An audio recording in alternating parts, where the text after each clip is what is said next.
So this week we have talked about several dinosaurs. Most of the dinosaurs we talked about were plant eaters, but there was one that was a meat eater. I wonder if you remember which one it was. I'm going to show you the different dinosaurs we talked about. See if you can remember what they were called. This one was a long neck. Brontosaurus, Brachiosaurus. They look very similar and it's hard to know which one this was. Then there was this one with the frill on his head and the horns, the long tail. That one was a Triceratops. You're right. Oh, the other day we talked about this one with all the spikes on his back. This one was called Stegosaurus. And then the giant of the dinosaurs, the very first one we talked about, the Tyrannosaurus Rex or the T-Rex. Now there are so many other dinosaurs, tons and tons and tons of dinosaurs. And you could explore dinosaurs for so long and it is so interesting. Who remembers which one of these 4 dinosaurs was the meat eater?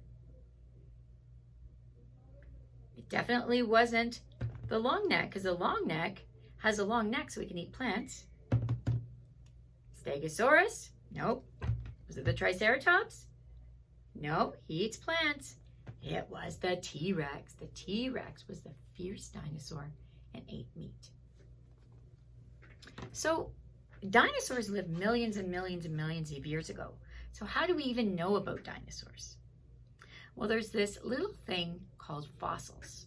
And fossils are remains of dinosaurs that have been preserved in stone and mud and all kinds of things. There's bones, there's pieces of the eggs of the dinosaurs, and scientists uncovered them and they studied them. And that's how we know so much about dinosaurs today.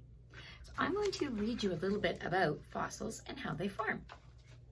So here is the picture. I'm just going to show you in the beginning. We know all about dinosaurs thanks to fossils, pieces of dinosaur bone preserved in rocks.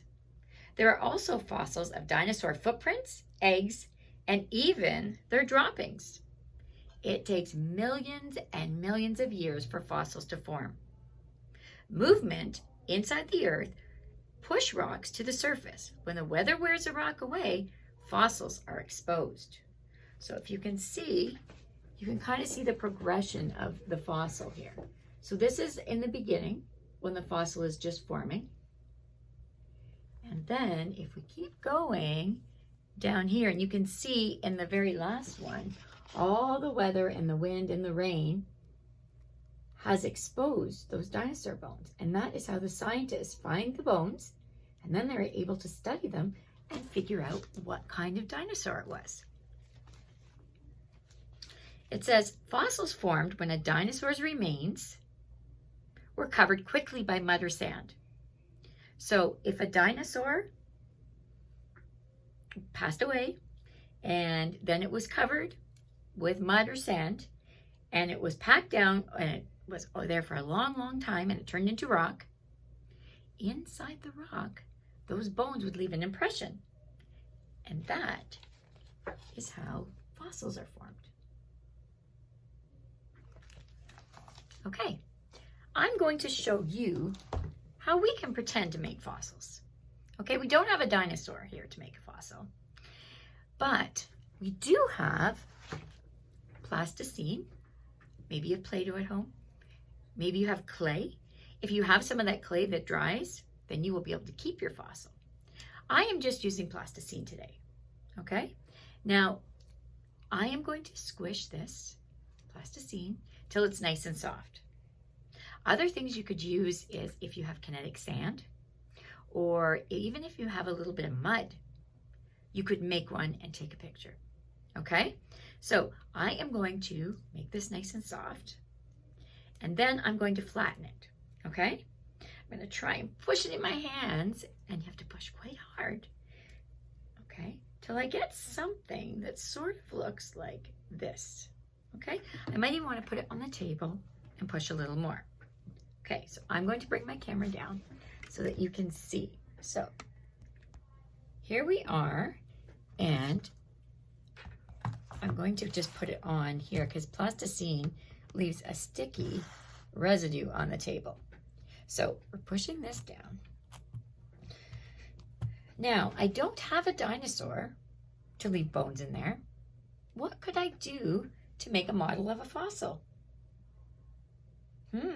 Well, I have all of these dinosaurs over here. How about the T-Rex? Let's see what would happen if I pushed the T-Rex's foot really hard onto the plasticine. Let's see if it would make an impression that looked like a fossil. Let's check it out. Okay, so we're going to put him on. And then I'm going to push really hard because I want his foot to show when I lift it up. Okay, are you guys ready? We'll see if it works.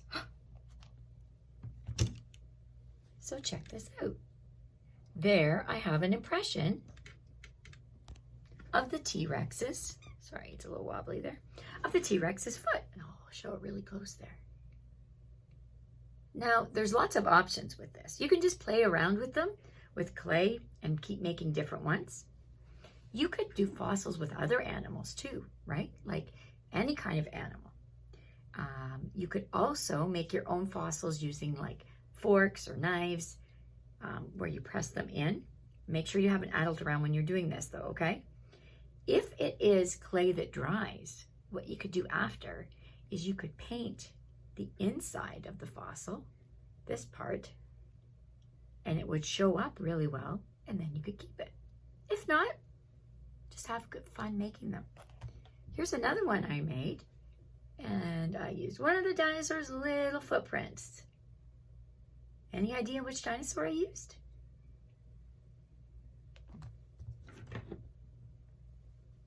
Stegosaurus. I did his front and his back. I hope you enjoyed learning about dinosaurs this week, and have fun making fossils.